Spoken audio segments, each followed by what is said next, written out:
I really have always felt that sports and music have a lot in common because both activities really are very athletic.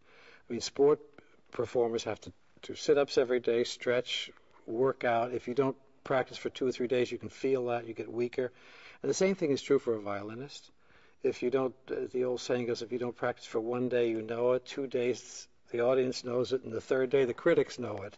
So it's a matter of conditioning and being in shape, and that whole sort of thing of timing from a neuromuscular point of view. The activities are really very, very close, and you get fantastic performers at the level that we would now have with the NFL.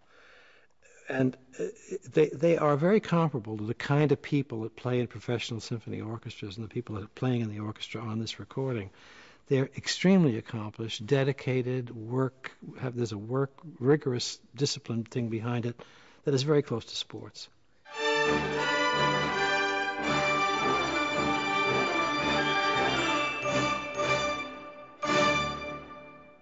Well, the visual thing for me, particularly with football, has to do with the pace of activity, but especially these hits.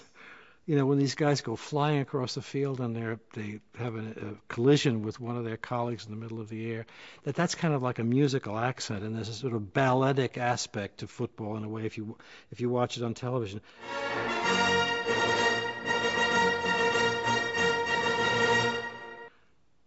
But the other thing sitting down to compose a thing like this that goes with it is the knowledge that musically it's probably going to be a very short subject. It's got to be sort of laced in between some narration that Al Michaels or some other genius will do. And so it melodically has to be very straightforward, in your face, so to speak, and speak very quickly to us. So that's an aspect of the television part of broadcasting sport, in this case football, that is very challenging.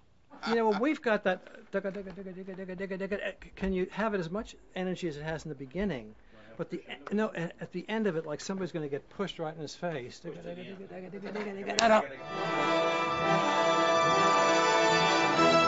The people that come here to play are all graduates of conservatories or university training programs for musicians. So it's the top of the level of the performing arts world in music. You know, this is really sort of the National American League or NFL really of instrumental playing that these people assemble here. And the way it typically works is that, and the viewers may not know this, but they will come into a recording stage like this great one here at Sony, and they will not have seen the music. They won't have rehearsed it.